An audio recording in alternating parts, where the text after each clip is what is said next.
David, I'm just going to stick with you for a second. Take your number, 40% reduction from municipal facilities, but also across the city, I'm sure energy savings and carbon savings have been huge, far beyond what was agreed at national level in Kyoto.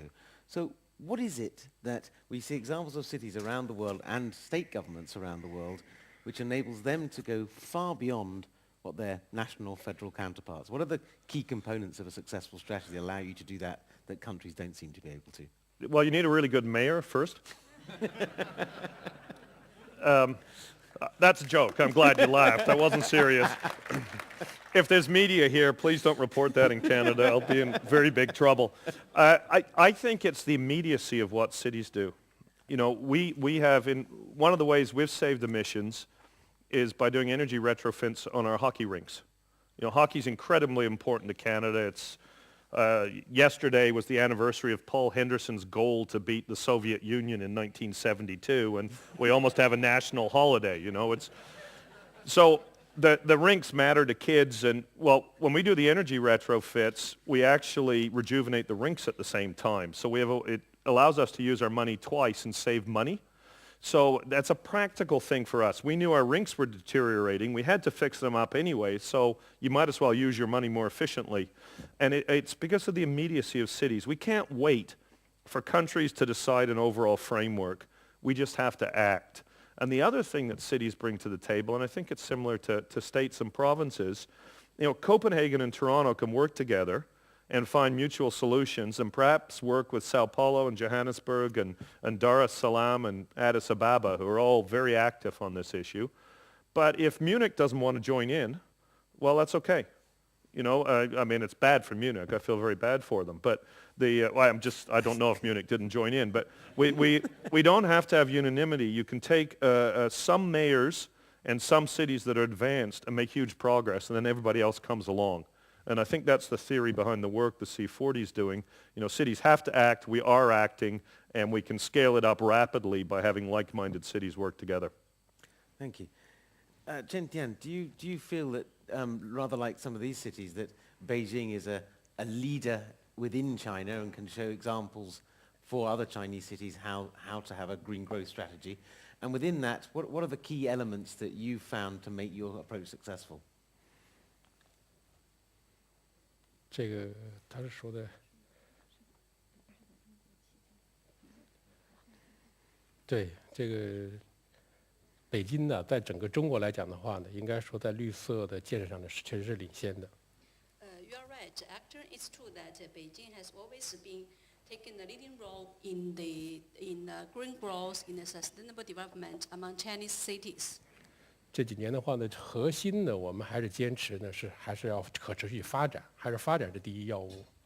So in the past years, the core of this development strategy is sustainable development. So development is the core, and how to development? The answer is sustainable development. 这个智能化、信息化，包括这个清洁技术啊，都是一个达到这个可持续发展的手段。Smart growth, intelligent system, and clean technology are all approaches to realize sustainable development. 近几年北京的话呢，确实从几个方面来讲的话呢，还是比较重视整个的城市的这个绿色发展的。So in the past years, Beijing has put great importance on the green growth. 一方面是比较注重城市的规划。推行的话呢，循环经济为核心的经济这个运转模式。And first is we have emphasized to have a better master planning of the city development, and for the economic development, circular economy has been taken as the core spirit, the core of the economic development pattern. 这几年的话呢，也这个大力的投入啊，对于城市环境基础建设和清洁的城市交通体系啊，投入了很大的精力。And great investment has been made in the building construction of urban environment infrastructures, and also the development of a green mobility system for the city. 刚才也讲到了这个能源体系啊，也有比较大的改善。And also I mentioned just now that the energy supply has been improved, has been cleaned. 其实更值得一提的是，这几年来讲的话呢，这个通过奥运会的话呢，整个全民的环境意识啊，资源节约的意识的话呢，有大大的提高。Another important aspect is the public's environment awareness has been greatly improved through the preparing and hosting of the Olympic Games. So people have been well aware of the importance of environment protection and saving of the natural resources and energy. 我想这也是咱们致力发展的这个智能的这个绿色的城市的话呢，必要的几个环节和因素。I think these are all key elements of green smart growth strategy for a city. 我们致力的目标还是经济发展、资源节约、环境友好、舒适和谐。So the target of the city's strategy is to pursue the economic development, clean environment, and the harmonious of the human being and the natural environment. 谢谢。 Thanks. Okay, thank you. Frank, I mean, we've heard some of the themes so far that have come up. There's the idea of partnership between the public and the private sector, the importance of getting the public on board, the awareness, some of the economic and job sales pitch that you might make. That all sounds great, but I bet there were some barriers you had to overcome on the way. What were the main things that you had to face, and what were your strategies for dealing with those obstacles? As I mentioned, we have this roundtable discussion earlier today with university leaders and private businesses and 2 mayors from the municipality of Copenhagen, and we discussed how to secure that we will implement the newest technology in Copenhagen. And then you have to have an interaction between researchers from the university and from the private businesses.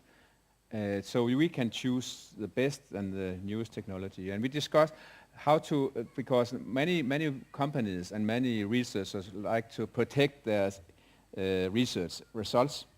And but today they said that's not necessary any longer, because we want to give the market the best new technology, and we have to be more open in our discussion with you as an authority and also you as a customer or investor. In Copenhagen, we are going to invest a lot of money in retrofitting our public buildings, as I mentioned. We're going to develop this city to secure that we can take good of the increasing number of citizens in our capital. We will have an increase in the number of citizens in Copenhagen for 60,000 people until 2025. And to secure that, we have also to develop the city, and we are investing nearly 1.5 billion euros in developing Copenhagen city in the coming 3 years. That's a lot of money, and we will use that to secure that we will protect the climate, we will have green solutions, and also to create jobs for the Copenhageners. David, I mean, you said that you got a unanimous vote of support for your climate change strategy. Does that mean that all the inhabitants of Toronto, I mean, yeah, of course you're going to say they're firmly behind you, but were there sectors or groups that challenged you on this and said, well, actually, we don't see this as the route forward, and how did you deal with them? Well, I only got 60% of the vote, Mark, not 100%. So I think the challenge, people are, in the Canadian context, particularly in Toronto, people tend to be environmentally aware. The challenge is less in the overall strategy than in implementing pieces of it. For example, with our, two examples. With our garbage strategy, we started charging for garbage. It used to be part of your taxes. And we did that for environmental and fairness reasons. In effect, when it was part of your taxes, a senior who was very frugal and produced almost no garbage would be paying the same as a family of 10. So we created a system where we charge for garbage, but recycling or composting wet waste is free. As you can understand, there was some controversy about that, and that vote I only won by 3. It wasn't unanimous. The system is completely accepted now. People are very happy with it, but it was difficult to get through. The same thing with infrastructure projects. People really have to see the result first. And I think it's almost they have to see it to believe it in the first place.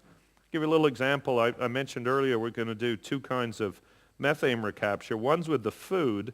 The other one, we're cleaning the methane at our new composting facility, and we're going to put it in the natural gas pipes that already exist, and we're going to use the equivalent amount of natural gas to power all of our garbage trucks.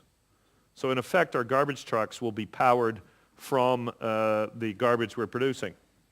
I think that's a quite wonderfully sustainable loop, but if I said that in a Toronto audience, everybody would nod nicely and then think, yes, not in my lifetime. And I think that it's public acceptance. You really have to show that these things are real, they work, there's not massive cost overruns, and that they create jobs. So people accept the theory, but on the practical level, they really want to be shown. Okay, thank you.